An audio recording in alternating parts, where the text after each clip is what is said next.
The Washington Post did a very great piece detailing some of the brutal deaths and murders of women in India because they've been accused of sorcery.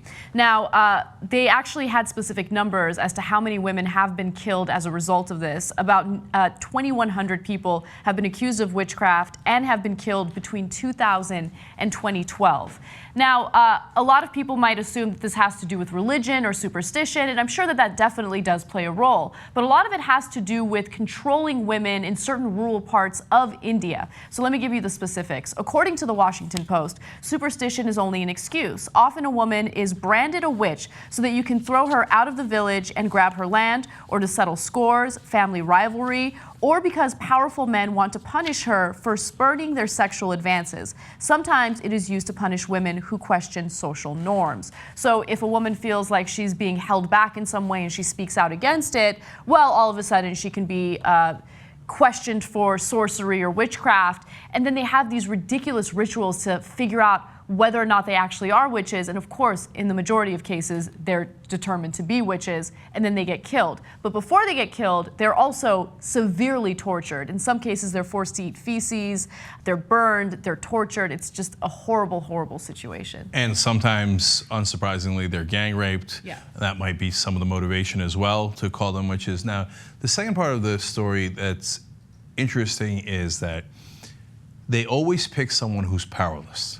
Someone from a lower caste, so that's the religious angle right there. But the main reason is so they can't fight back. And it's always women, right?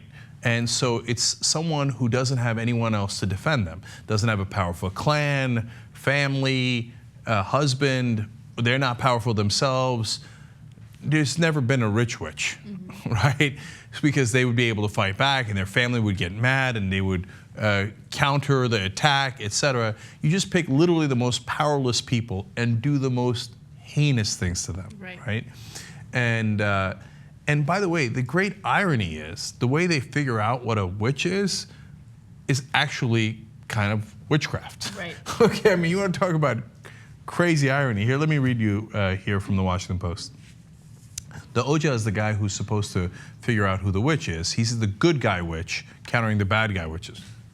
Okay, so the Oja then goes about the business of sussing out the witch. This involves incantations, mint reports, and possibly the branches of a salt tree. Well, obviously.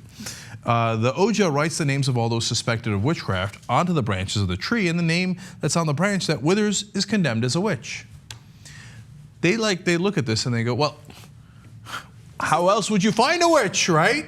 You have to do the salt tree and the withering of the thing, and then, well, isn't it amazing that people believe this? I know, but I think that it's just one example of a broader issue when it comes to religion, right? I mean, if you look at other religions, whether it's Judaism or Islam or whatever it is, people get mad because a certain group of people don't practice the same voodoo as they do.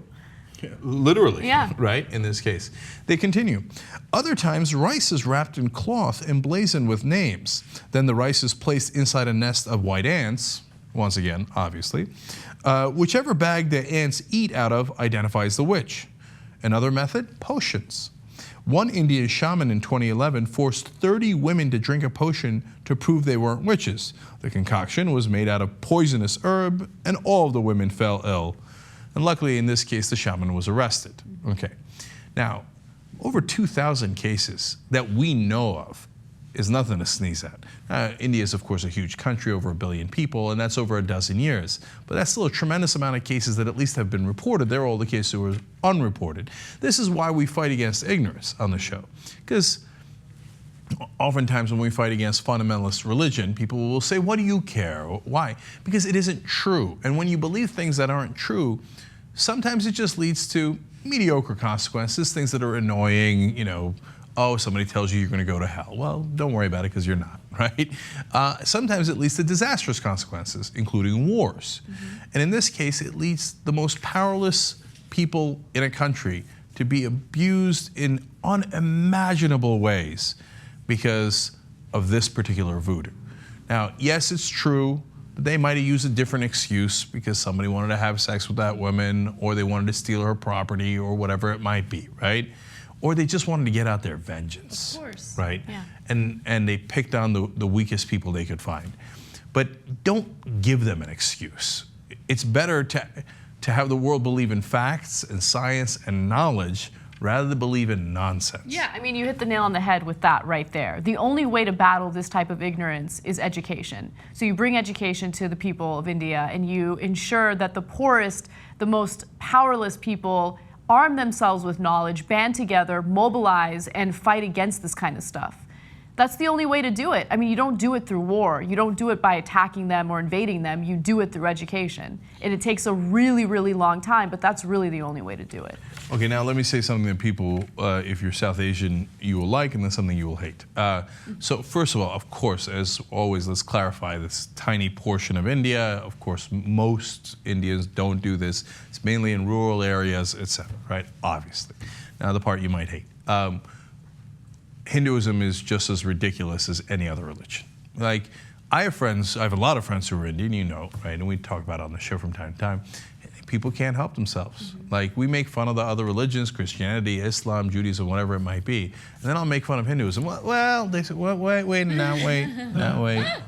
Okay, no, not wait. There's a caste system. Are you insane? Mm-hmm. Forget the multiple gods. In Catholicism, you can argue there are multiple gods. There's the different saints that you pray to, etc. So it's not any more absurd than any of the other religions. It's certainly not any less absurd than any of the other religions, right? Yeah, they walk on water in Christianity, and you got an elephant with however many arms that cries milk every once in a while, yada, yada.